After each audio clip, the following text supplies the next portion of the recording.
because everybody remembers the long barbecue. And this is a much better situation beside the sea than Osmeña Boulevard. And then the fireworks, we're going to break the Guinness Book of World Records for seeing 110,000 fireworks. It's a once-in-a-lifetime experience. 110,000 fireworks in 60 seconds. That's, I would think it will rival the Operation Desert Storm in Iraq. They launched the offensive.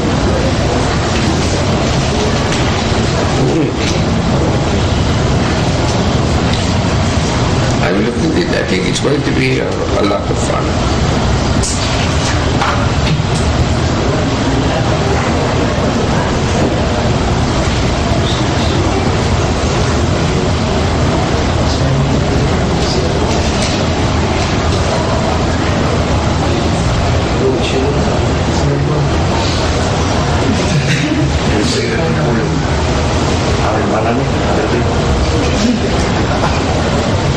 No more questions? See, I've been away for 1 week and you don't have any questions. Maybe I can stay away till the election day.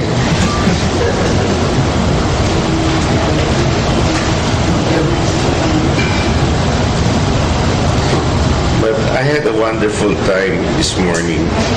I've never seen so many happy faces. All it's just so nice to see senior citizens, you know. Every time I meet them through the years, they're always late back, you know,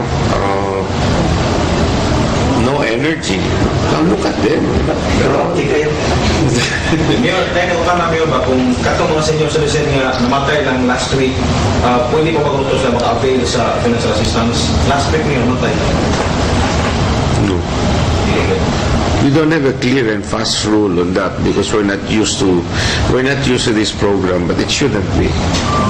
But we have a 10,000 peso burial assistance. Of course, no? Because we have to make a policy that this is a program for the living.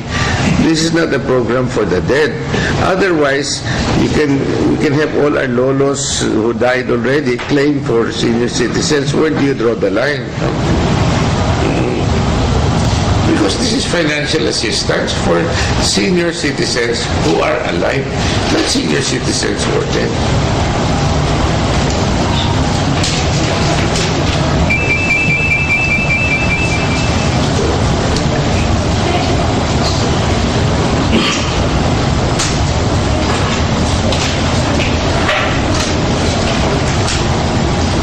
So dapat din mas 32,000 Mayor ang mahatagan karon this week and next week. About 30,000. 30 naman, 30,000 plus. 32 naman to, 25 plus 7,000 last. I don't know. So 32 plus 32,090.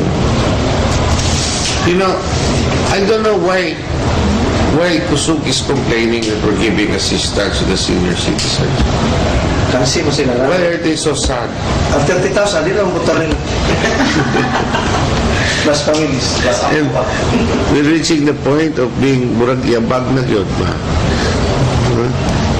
What did Alvin Garcia said? You should teach them how to fish instead of giving dole out. You teach them how to fish instead of giving them fish. You know, that's an insult to senior citizens. You're telling them to go back to work.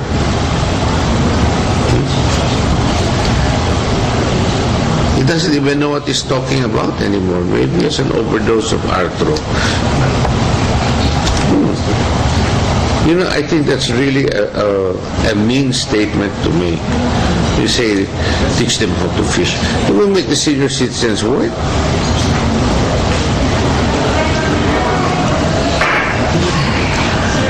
And then, and he also uses the same tone and say, giving dole outs to high school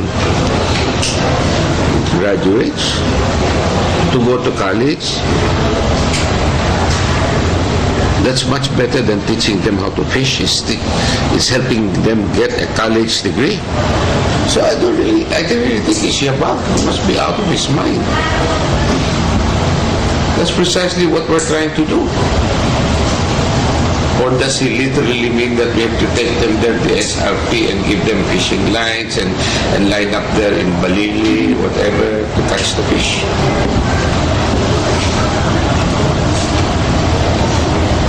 Oh, talking about Balili, I think, the governor should stop assuming that we're stupid. Because that Balili Property, she's saying, is now for an international port. That's really insulting our intelligence.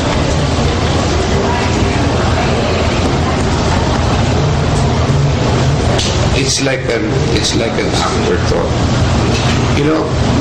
Granting that she is right, there has been no study made on it on an international port. So you buy the property now and you make the study later.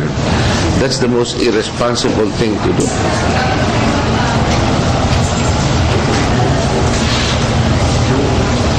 There have been many studies to where to put the port in Cebu. She is a member of the Cebu Ports Authority. I'll make a bet they never even discussed it before. Because they studied where the port should be. It should be more or less in Liloan. The Japanese spent millions of pesos to analyze where the port should be. And the governor, as an afterthought, it's as if he's deciding on a waiting shed. We should put an international port there. That shows you how irresponsible she is.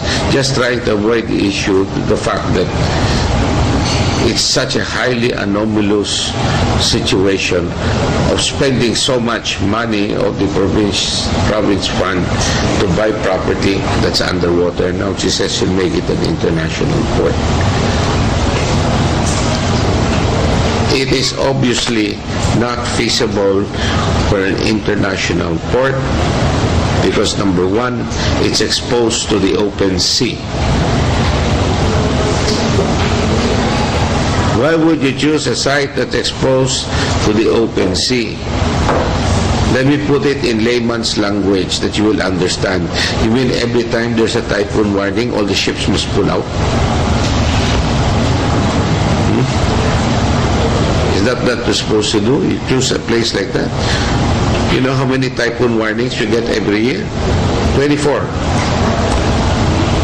So the port will say, okay, everyone pull out because there's another warning.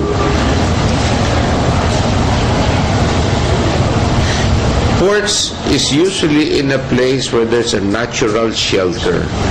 It's not by accident that Cebu became an international port because it's a natural shelter because the island of Mactan is there.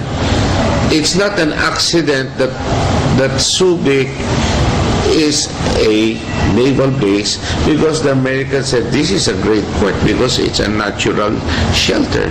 So is Manila Bay. But this one, exposed to the open sea, that's reason number one. Reason number two, it's too shallow.